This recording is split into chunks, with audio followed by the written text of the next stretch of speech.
Kivu Times. Kivu Times. La société civile dénonce la complicité de la communauté internationale dans la guerre qui se déroule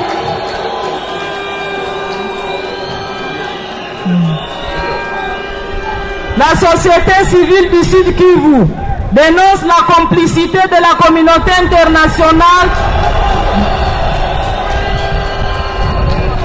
dans la guerre qui sévit dans notre pays et les prises de position parfois ambiguës des pays comme la France, les États-Unis, la Grande-Bretagne en rapport avec la guerre actuelle. La société civile du Sud Kivu dénonce les prises de position parfois ambiguës des pays comme la France, les États-Unis, la Grande-Bretagne en rapport avec la guerre d'agression.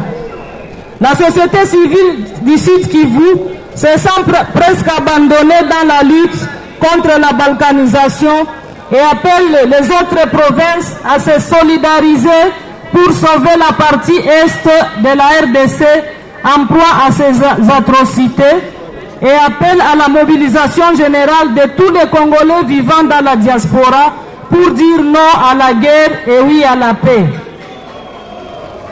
Au regard de ce qui précède, la société civile du Sud Kivu recommande 1. Au Conseil de sécurité des Nations Unies d'imposer la paix à travers une résolution contraignante sanctionnant les pays agresseurs, le Rwanda, de tenir compte de la gravité des atrocités sur la vie des paisibles citoyens et ne ménager aucun effort pour imposer aux belligérants de ne pas s'attaquer aux civils ni aux déplacés dans les camps, les hôpitaux, les écoles, les marchés, etc.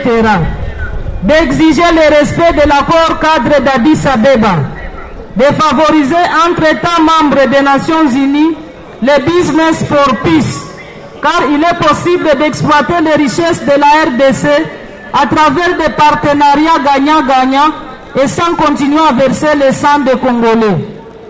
2.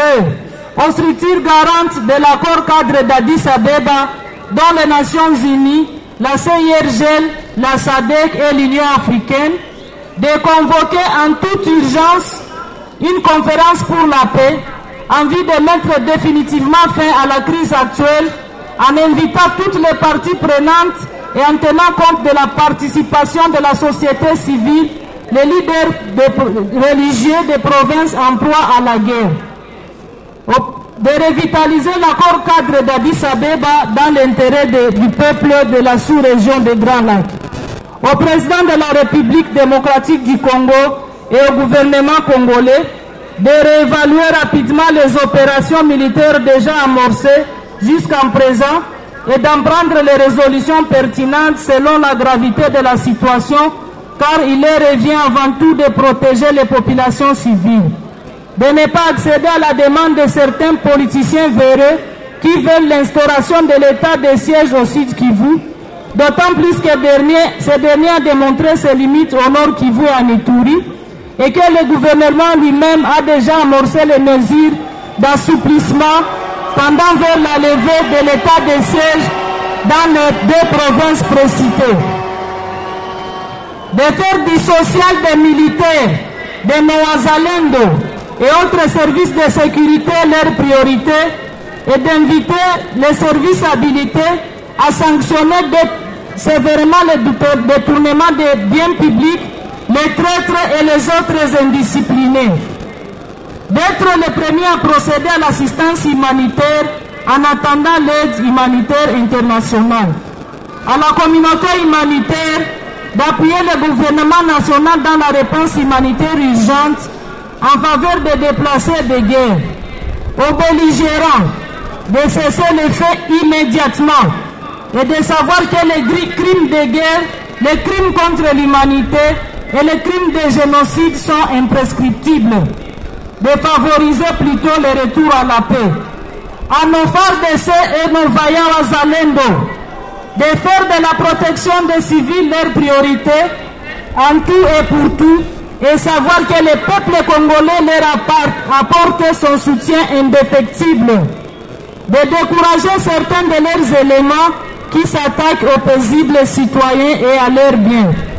À la population du Sud Kivu, de rester mobilisés comme un seul homme, en vue d'accueillir nos frères et sœurs déplacés et leur apporter le premier geste d'assistance humanitaire, de dénoncer tout mouvement suspect au service de sécurité, de continuer à croire à nos phares d'essai vrais Wazalendo malgré la situation actuelle.